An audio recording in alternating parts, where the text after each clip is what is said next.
কয়েকদিন আগে বর্তমান বাংলাদেশ সরকার একটি ইফতার মাহফিলে বাংলাদেশের উল্লেখযোগ্য কিছু আলেম ওলামাদেরকে আমন্ত্রণ জানান।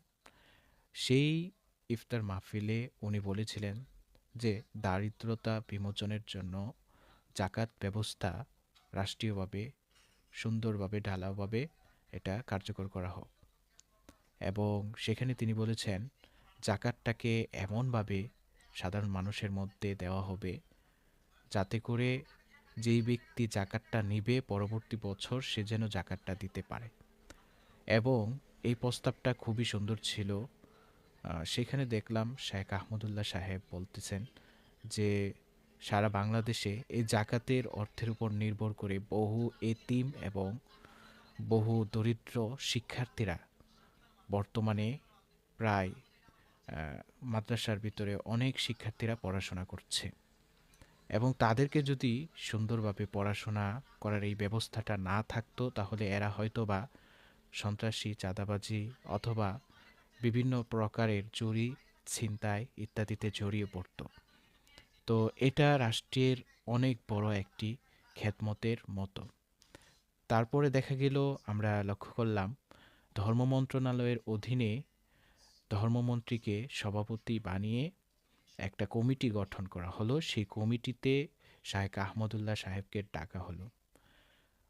সেই কমিটির মিটিং শেষে শায়েখ আহমদুল্লাহ সাহেব যা বললেন যে ওই কমিটিতে থাকবে আন্তর্জাতিক মানের একজন ইসলামিক অর্থনীতিবিদ।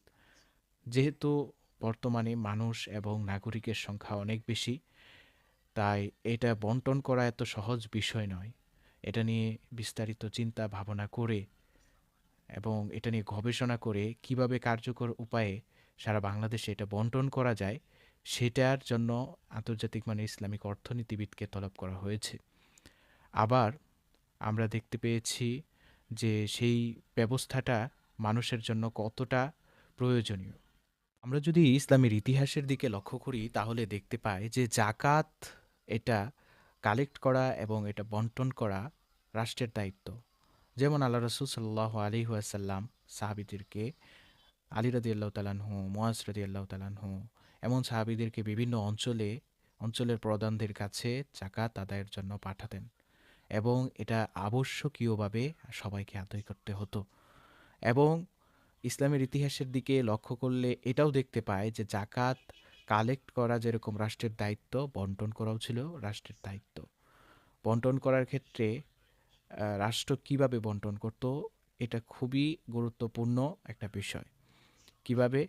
যে রাষ্ট্র জাকাতটা যদি মানুষের ধারে ধারে পৌঁছিয়ে দেয় তাহলে রাষ্ট্রের মানুষের অপমানিত হতে হয় না, ধারে ধারে ঘুরতে হয় না, সিরিয়াল ধরে মৃত্যুর মুখোমুখি হতে হয় না।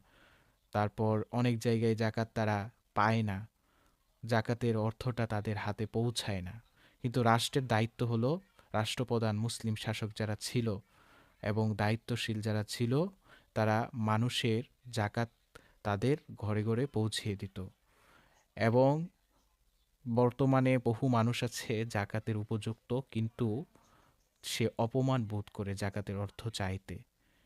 কিন্তু রাষ্ট্র যদি এই দায়িত্বটা নেয় তাহলে বিষয়টি তাদের জন্য এমন হবে যে তারা জাকাতটা পাচ্ছে, তাদের যে অধিকার ছিল সেটা তারা ফিরে পাচ্ছে। জাকাতের মাধ্যমে দারিদ্রতা বিমোচন অনেক বড় একটা উদ্যোগ। এর মাধ্যমে দারিদ্রতা বিমোচন হয়ে যায়। এমনকি ইসলামের ইতিহাসে এমনটাও বলা আছে যে জাকাত দাতা সে জাকাত গ্রহণকারী খুঁজে পেত না।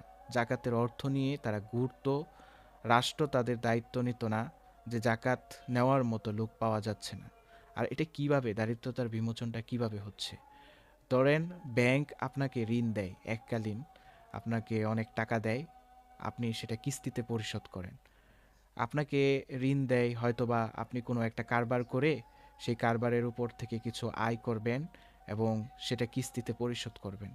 কিন্তু আপনি ঋণ আদায় করতে করতে হয়তোবা এই ক্ষেত্রে সকলে সাকসেসফুল হতে পারে না। সেই ঋণের বেড়াজালে আপনি আটকে গিয়ে সবসময় আপনি কষ্টে ভুগতে থাকেন।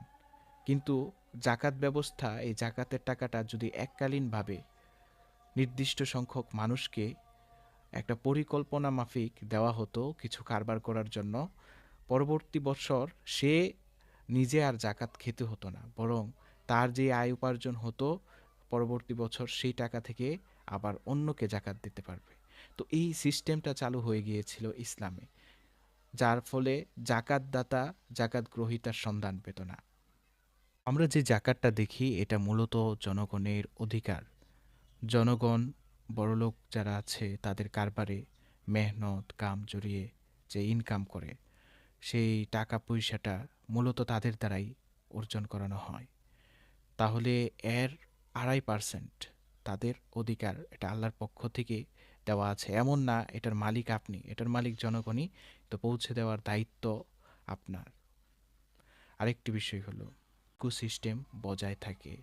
ধরেন যারা অর্থ উপার্জন করে, পুঁজিবাদ যারা, তারা শুধুমাত্র তাদের অর্থটাকে তাদের মধ্যেই কুক্ষিগত করে রাখে। এই অর্থটা সাধারণ মানুষের কাছে পৌঁছায় না। দিন দিন তারা বড়লোক হতে থাকে, আর যারা দরিদ্র তারা দরিদ্র হতে থাকে। তো বড়লোকরা যে তারা অর্থ খাটিয়ে বড়লোক হচ্ছে, তো সাধারণ মানুষ যারা আছে দরিদ্র, এদের কাছে এই অর্থটা পৌঁছায় না। তাই অর্থনীতি যে এক নির্ভরতার ইকোসিস্টেম, এই নির্ভরতার ইকোসিস্টেমটা ভেঙে যায়। কিন্তু জাকাত ব্যবস্থা থাকার কারণে বড়লোকদের অর্থ থেকে কিছু অর্থ সাধারণ মানুষের কাছে পৌঁছে যায়। তারপর সাধারণ মানুষ আবার কেনাকাটা করে, ওই টাকা উপার্জন করে বড়লোকরা সেই টাকা থেকে 2.5% সাধারণ মানুষের কাছে দেয়। এটা একটা সাইকেলের চাকার মতো বারবার ঘুরতে থাকে, যার কারণে অর্থনীতির যে ইকোসিস্টেমটা আছে সেটা বজায় থাকে। এতক্ষণ যে বিষয়গুলো বললাম সবগুলো ছিল দুনিয়ার ফায়দা, কিন্তু এখানে আরও কিছু বিষয় আছে। জাকাত দাতার জন্য অনেক ফজিলত রয়েছে।